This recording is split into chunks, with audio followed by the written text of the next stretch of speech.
Hello everyone, welcome to the final press conference for day 2 of E3. Now, firstly, thank you so much for your patience. It turns out reacting to the Kind of Funny E3 conference kind of fried our entire setup. One of our mics died, our recorder died, the SD card that we record on is fried and is not coming back. So this is quite a few hours after the Square Enix conference, to be entirely honest with you. We're finished with E3 at this point, but we wanted to see it the whole way through. We said we'd react to every conference, so we are definitely going to do that. Lewis is not here. He's had to leave for real work. And it's just me, I'm afraid. So this is going to be a much shorter reaction to the Square Enix conference. We're going to go through some of the big hitters in sort of quick responses, and then a look at the conference overall. Thank you so much for your patience. If you do click on this, please be aware that it's mad love for doing so. We do this out of pure passion, and if you're still here after all our technical fuckery, we really, really appreciate it. So, without further ado, let's get into Square Enix, and they came right out the gate swinging with Final Fantasy VII, the remake. Now, obviously, they announced the release date for Final Fantasy VII Remake a little while before this. Pardon me. A little while before this at the Final Fantasy. Gig. It's not gig. It's the fancier word for gig with orchestras and concert. There we go. I kept getting conference in my head, and I was thinking it's not a conference. This is a conference. Yeah. So they announced the release date earlier, but here they really doubled down on it. They showed a huge amount of gameplay. They showed a pretty long boss fight. At the end of it, they showed how they're dealing with the tactics system and the combat system and how those two things work together, which I think was a big thing for a lot of people, because obviously how they're presenting the game has changed quite drastically, and it looks like the combat is going to have to change quite drastically coming out of that. But they really seem to have done a fantastic job with it. I gotta say, I've been a fairly big skeptic of the Final Fantasy remake since we saw it, purely because I've never played a Final Fantasy game, though that kind of combat or those stories haven't really grabbed me at all. And I came out of 7 thinking this is pretty fucking cool. I'm still interested as to how the exclusivity on all this works, because when it was announced first, it was said first to PS4, which suggests it's other platforms eventually. I'm yawning all over the place. We haven't even stayed up for this, and I'm still tired. Which suggests it's coming to other platforms eventually, but there was no real discussion of it. The only platform that was mentioned on the day is PS4, which makes sense. It's the platform that's been the most associated with this game by quite a way even. But I would like to know what's going on with that generally. If it is coming to other things, where's it coming to other things? That'll be really, really interesting to know. The other thing they said is that they've spoken about this being episodic, and exactly how that will work. They kind of spoke about how they're extending bits of the game and expanding on certain parts of the story and certain areas of it, so that you get a much wider range and wider picture of what the game looks like. And as a result of that, they're expecting it to take up 2 Blu-ray discs, which is really interesting for 2 reasons. One, it's interesting it'll take up 2 Blu-ray discs on PS4.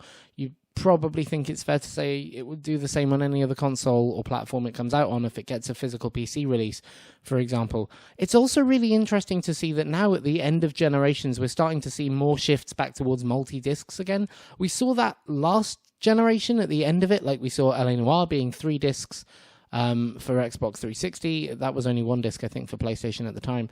We saw GTA, of course, being 2 discs. There were quite a number of games that had to come out on 2 discs and have 1 loaded in front, 1 loaded second, or switching discs as we go along. And it really does point out the kind of longevity and the limitations of the medium. It's a great shame that this game will...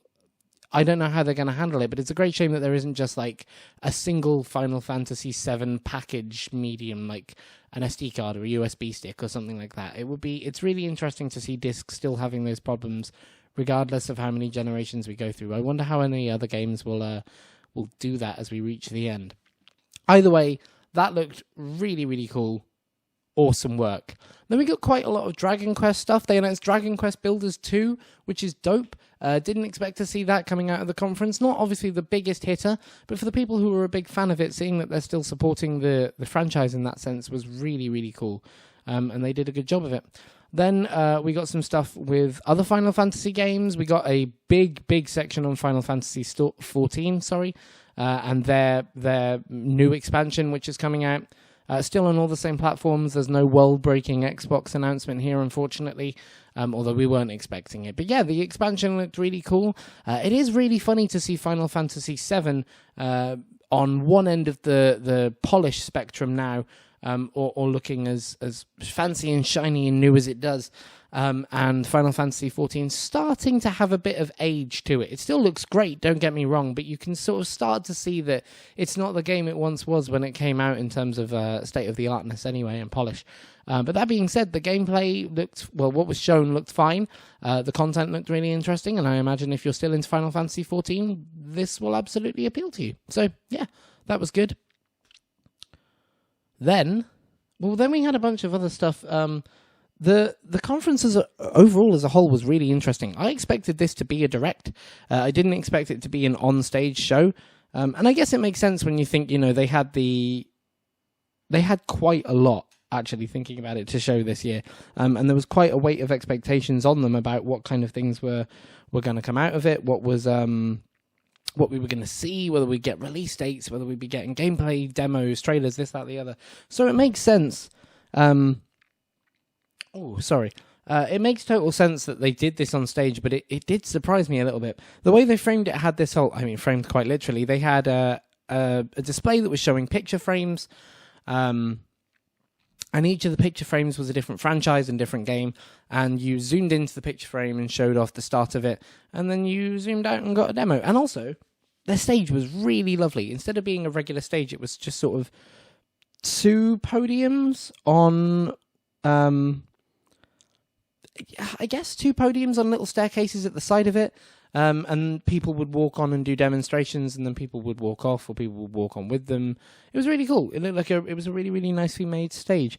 And overall, the presentation as a whole was well handled. So the big thing that we got to the end of the conference, of course, was the Avengers. And the first thing that became clear from their showing and their demo of the showing of the Avengers, the presentation of the Avengers, was that these are not Marvel's Avengers, or not in the MCU sense. Anyway, this is a new imagining of the group, although they look extremely similar to the MCU Avengers. So it's obviously not Chris Hemsworth, it's not Robert Downey Jr., it's not Chris Evans. Although they are people who look fairly similarly, fairly similar stature, fairly similar kind of features on their face and that kind of thing. If you told me that this was like the stunt doubles of them, for example, I wouldn't be surprised. But yeah, it's not the same Avengers, and there's also not the same plotline going on. So they showed off a kind of in-game demo. There wasn't any kind of playing, but it looked like a montage of various bits of cutscene and maybe sudden bits of gameplay. Of A-Day, which is America celebrating Avengers Day, and it all goes wrong when an energy source on their helicarrier gets blown up to smithereens, and it leads to the death of one of the Avengers. I'm not going to say who, because I guess there will be people who will be going dark and all this stuff. Do we have to be careful about avoiding video game spoilers? Probably. Yeah, I guess we do. Yeah, it leads to the death of one of the Avengers, and then the game kind of seems to pick up from that point onwards, so it's all about the fallout of the Avengers and their relationship and how the relationships of the different characters work, and all that kind of jazz. And it looked pretty cool, to be honest. It looked a little soft around the edges, I will say. I was expecting a little bit more...